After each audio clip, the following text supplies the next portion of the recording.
On March 18th, Sony finally broke cover with in-depth information on the technical makeup of PlayStation 5, expanding significantly on previously discussed topics from Wired magazine articles and revealing lots of new information on the system's core specifications. Lead system architect Mark Cerny delivered a developer-centric presentation that laid out the core foundations of PlayStation 5: power, bandwidth, speed and immersion.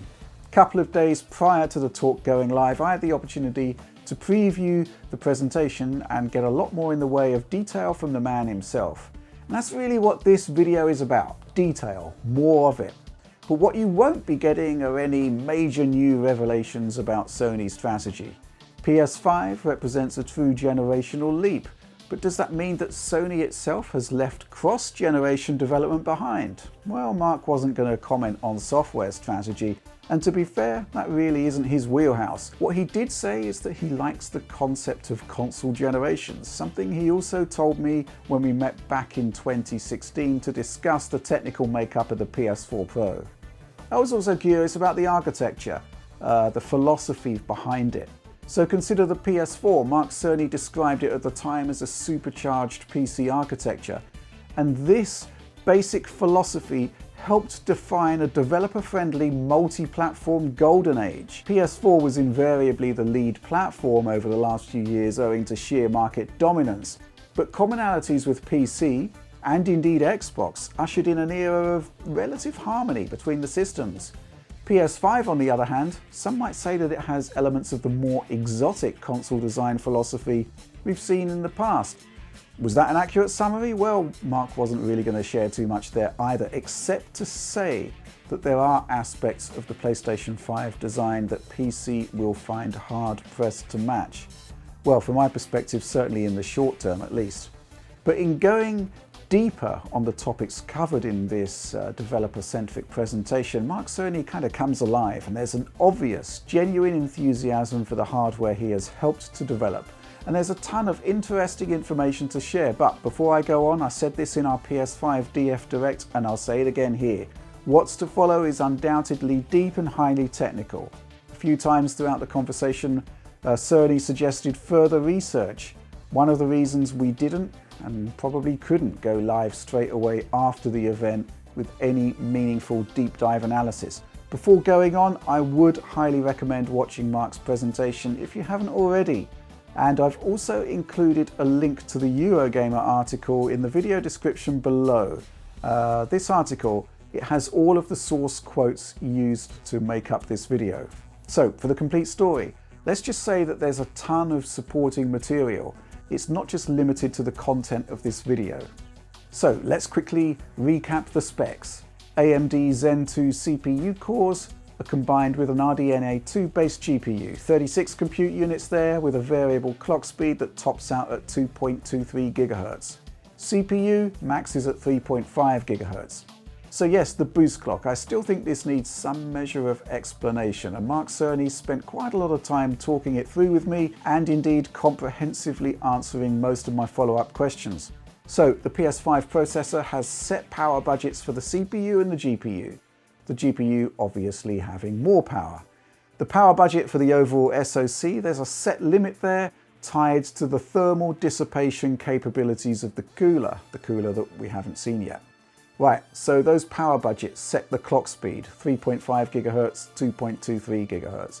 The interesting thing here is that from a user-side perspective, based on the precedents set by Ryzen 3000 and Navi in the PC space, the GPU clock looks incredibly high, while the CPU kind of low. Well, this is actually one of the breakthroughs that Sony has made here. The firm has identified clocks that create pretty much equal thermal density across the SoC, meaning that, as Mark Cerny told me, they're equivalently easy or difficult to cool.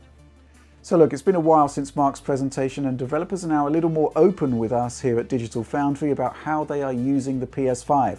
More than one developer has told us that they are running the CPU throttled back, allowing for excess power to pour into the GPU to ensure a consistently locked 2.23 GHz. So on the one hand, the 10.28 teraflops, we will see titles, and many of them I suspect, coming out of the gate at launch with full GPU performance. On the other, CPU probably won't be stressed to anything like the same degree. The point is though, we're entering what I suspect will be a prolonged cross-gen period. Game engines will still be engineered primarily for AMD Jaguar. Even if we run 30 FPS current-gen games at 60 FPS on PS5, I suspect the CPU will still have a ton of overhead left over. More than enough for some of its power budget to be rediverted to ensure max GPU clocks. But what was described to me by developers doesn't sound much like a variable clock. It sounded more like CPU-GPU profiles used on Switch, something I wanted clarification on. Well, Mark Cerny has already confirmed that PlayStation 5 uses AMD's Smart Shift technology, which is literally the process of CPU power being rediverted to the GPU. But he told me that the fixed profiles developers are discussing with me are only used in PlayStation 5 dev kits. In retail games, their code will tap into the variable clocks for extra performance. Okay, so look, there's more to talk about with Boost. The specs are pretty specific here. Max 3.5 GHz CPU, max 2.23 GHz GPU. The question is this: to what extent are you actually getting that performance if clocks are variable? So as an extreme here, the Radeon 5700 XT from AMD, Navi based, just like PS5. Its peak boost clock is essentially 2 GHz, but it's rare to the point of non-existence that you'll actually hit that frequency within gaming, on stock settings at least. Just to reiterate here, PlayStation 5's boost is very different. According to Mark Cerny, both CPU and GPU should spend most of their time at the capped frequencies in the spec. But he also talked about something that he called race to idle. Okay, look, here's some footage of Marvel's Spider-Man. I think possibly one of my top games of this console generation. Frame rate tops out at 30 frames per second, but obviously some frames will be easier to render than others. So if I'm looking at the sky here, there's not much to render, so the GPU will be far less occupied than it is in a scene like this, which is far more dense. However, both cap at 30 frames per second. So, race to idle, what's that about? When I'm looking at the sky, the GPU isn't occupied, so conceivably, in a similar scenario on PlayStation 5, the GPU could clock up much faster, up to and possibly beyond the capped 2.23 GHz. But this would be a pointless exercise because the GPU has nothing to do. It's finished rendering that frame, it's waiting to render the next one. In scenarios like this, the GPU spends most of its time just waiting for VSync, or because it's a 30 FPS game, possibly even the VSync after that. The point Mark was making was that this race to idle is not factored at all into how PS5's boost works. The 2.23 GHz clock assumes that the GPU is occupied for the entire frame. Meanwhile, it's the same with the 3.5 GHz frequency on the CPU too. But can it go lower? Yes. Take AVX 256 instructions on CPU, really intensive on power and may cause a drop in frequency. On the GPU side, well, consider something like id Tech 7, Doom Eternal. You've seen our recent coverage of that. You know from our recent conversations with id Software that on the current generation this game pushes GPU power hard. Really hard. Let's say for the sake of argument that id scales up the engine for PlayStation 5. That kind of stress could see GPU clocks drop. I mean, in the case of Doom, it's so CPU efficient that it's far more likely that we'd actually see power rediverted via AMD Smart Shift to ensure max GPU clocks. But I digress. The point is that the clock is variable. It will be going lower in some scenarios. It's at this point where we can factor in some mathematics. PlayStation 5's performance is capped by its power limit, right? Well, here's the thing. There's no linear relationship between power and frequency. It's actually more of a curve. PC overclockers will know this, right? I mean, you can even see that in AMD's own Wattman overclocking tool. As you push clocks higher, you have to push power much harder. Here's the thing though, that works in reverse as well. Even if your power budget is lowered significantly, you don't really need to lose much in the way of frequency. A couple of data points from Mark Cerny here. Essentially, if you drop frequency by 10%, you reduce power consumption by around 27%. While a 10% reduction in power is just a few percent reduction in frequency. So I did ask whether there was a lower bounds on clocks based on an extreme workload.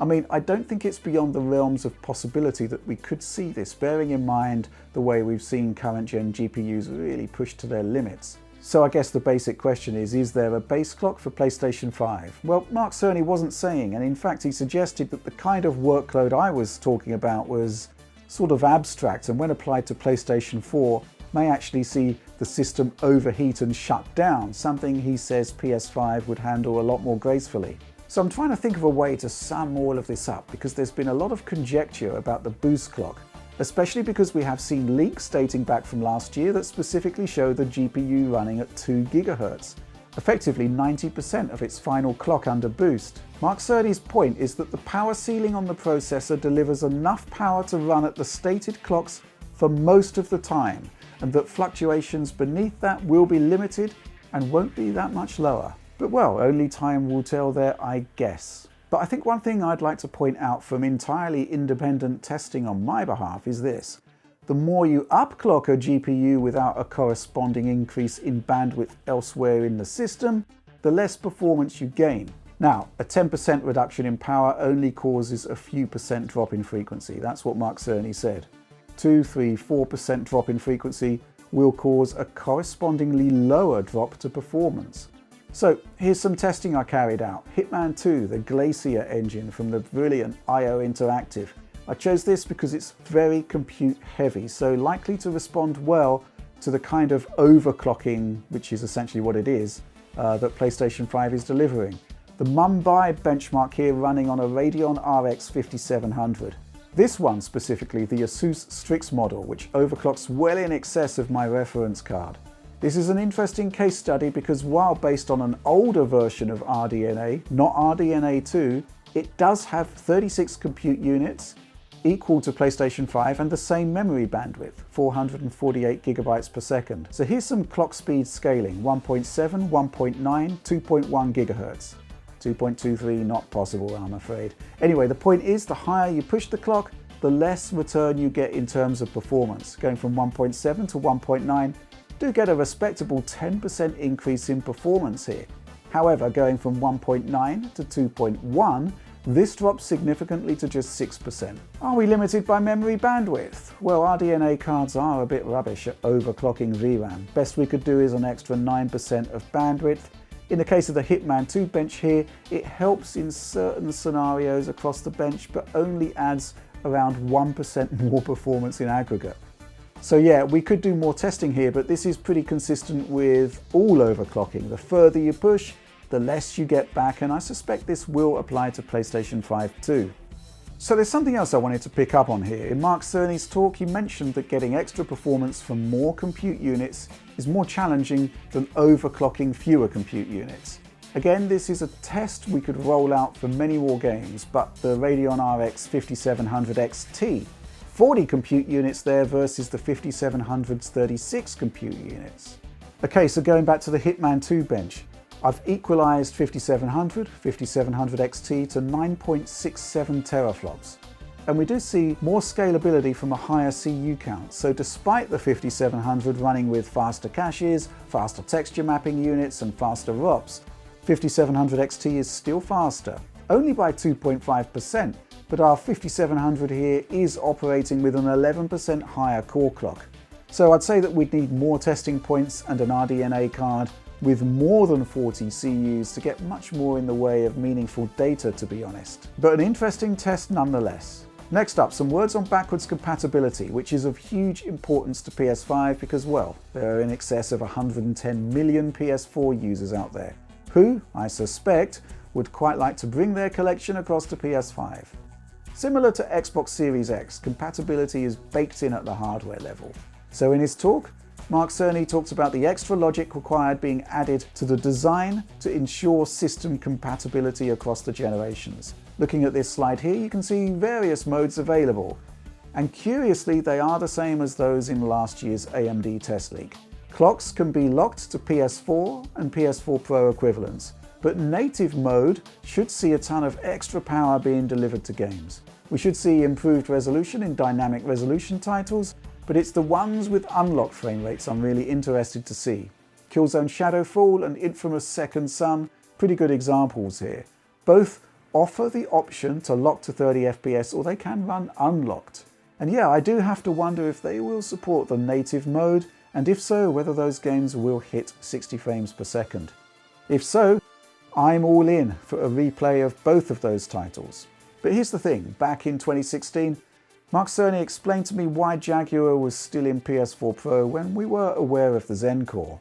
And his explanation was that while any x86 chip can run x86 code, when the architectures are different, you can see a variance in results. An example here, say Core 0 needs data shared with Core 1, but Core 1 has already finished its task, flushed the data and moved on to the next task. This would cause timing problems, causing incompatibility. This was one of the reasons why PS4 Pro shipped with a faster Jaguar cluster instead. But we do have Zen in PS5. In fact, we have Zen 2. So how is this handled? Well, Mark Cerny told me that the Zen 2 core is customized with additional timing modes that can more closely approximate Jaguar. He says that it's something that the compatibility team can keep in their back pockets, presumably a fallback option if native Zen 2 power isn't a good fit for a particular PlayStation 4 game. And I'm actually really excited by the potential to get extra performance from our PS4 games. Far more excited actually than I was about PS4 Pro's boost mode. It should be significantly more capable. Okay, so let's move on to the final topic I'm going to cover in this video, and that's the 3D audio Tempest Engine. It's a bespoke AMD GPU compute unit that's been modified to process hundreds of audio sources with its outputs filtered to match the contours of the human ear for ultra fidelity. It's pretty clear that Sony is really proud of this custom silicon. So look, the processing of game audio is pretty daunting and it's often overlooked. Audio is processed at 48,000 Hz with 256 samples, meaning 187.5 audio ticks per second. New audio therefore needs to be delivered every 5.3 milliseconds, and that's much higher than game frame rate, obviously. Keep that figure in mind when we factor in everything else that's happening within the Tempest engine. Key variables are ILD and ITD. ILD, interaural level difference, the intensity of sound reaching each ear. ITD is the time distance between audio hitting each ear, and this kind of gives us a sense of where audio sources are. We saw Mark's HRTF, or rather one of them, for one of his ears. This is basically a 3D grid that can place an object's position according to the IAD and the ITD, but it does not have the granularity to accommodate every single position, so some level of interpolation is required there. The mathematics carried out here are pretty overwhelming, so to get the job done properly, that's why we have the Tempest engine. As Mark Cerny puts it, Sony wanted to be able to throw an indefinite amount of power at whatever issues it was facing. Or to put it differently, Sony didn't want the cost of a particular algorithm to be the reason for choosing that algorithm. Sony wanted to be able to focus simply on quality, the quality of the resulting effect. And here's where we get some more detailed specs on the capabilities of the Tempest engine. Yes, it's a revamped compute unit. It runs at the same clock as the GPU and delivers 64 flops per cycle with peak performance in the region of 100 gigaflops. And this is broadly equivalent to the kind of audio performance the entire 8-core Jaguar CPU cluster in PlayStation 4 could deliver. So yeah, while it's based on GPU architecture, utilization is very, very different. A GPU processes hundreds or thousands of wavefronts in parallel. The Tempest engine processes just two, one for the system, one for the game audio, and kind of data is DMA'd in, processed and DMA'd out, exactly how a PlayStation 3 SPU would work. It's so powerful, it actually needs to be used quite carefully. Fully unchecked, Mark Cerny told me that it can consume up to 20% of total system bandwidth. So yeah, I think our DF Direct and indeed Mark's original presentation goes into a ton of depth on how this could be potentially revolutionary. But how does this all map to the audio devices that we have right now? Right, so as the original talk said, the best way to get the 3D audio experience at launch will be through headphones and by the user going through a simple test that'll choose the closest HRTF values. But what if you're not using headphones? Well, TV speakers, stereo speakers. Mark Cerny says that users can choose to enable or disable TV virtual surround. That kind of requires a sweet spot requiring the user to be sitting in the right place. It may also be problematic to accommodate couch co-op, as more than one user might not be able to fit into that sweet spot. So, when virtual surround is enabled, the HRTF algorithms are used. When disabled, a stereo downmix is provided. So where does this leave users with 5.1 and 7.1 speaker systems? Well, Sony's focus right now is on getting virtual surround from 2 speakers sorted, then they'll address 5.1 and 7.1. For now though, the system will approximate what you have in terms of PS4's surround system setup. Okay, so this has been a pretty intense video, so let's try and round everything up. We've talked about what we know, but obviously there's a ton more that we don't know. In his presentation, Mark Cerny mentioned that a teardown is going to be happening at some point in the future. Our kind of insight into the inside of the PlayStation 5. This is where we'll get our first look at the thermal assembly, a key component in PlayStation 5 that plays a role in defining the shape, the physical form factor of the machine. I'm kind of hoping that we'll see what the machine looks like quite a lot sooner than that. And at the nuts and bolts level, there are still some lingering question marks. Both Sony and AMD have confirmed that PS5 uses a custom RDNA 2 based graphics core, but the recent DirectX 12 Ultimate reveal saw AMD confirm RDNA 2 features that Sony has not, including variable rate shading. Then there's the gulf between specs and execution. What Sony has shared in terms of specs is very impressive, obviously, but the proof of the pudding is always in the tasting. Aside from some wobbly cam footage of Marvel's Spider-Man running on what is now an outdated dev kit, let's just remember that we've not seen a single rendered pixel from PlayStation 5.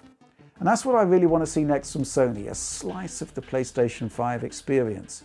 By this time in the run-up to launch of PS4, we'd already seen Killzone Shadowfall running, and it looked magnificent. In fact, for my money, it still looks brilliant, 6 and a bit years on. And yes, while some game code would be welcome, I actually feel that the surrounding experience, just as important. How fast is system boot up, for example? Is game loading truly instant? The more you think about it, the more questions arise. And this is a reminder that as deep as we've gone into the PS5 system architecture through Mark Cerny's talk, this really is just the beginning, and more is obviously to come. And I'm kind of hoping it's sooner rather than later, but we shall see, right? That's where I'm leaving things for now though. I shall end this video as always with a call to like, to share, and indeed to subscribe. I'd like to think that with the insight and access we have, you'd like to jump on for the ride right up to the release of the next gen and beyond. And of course, ring the bell.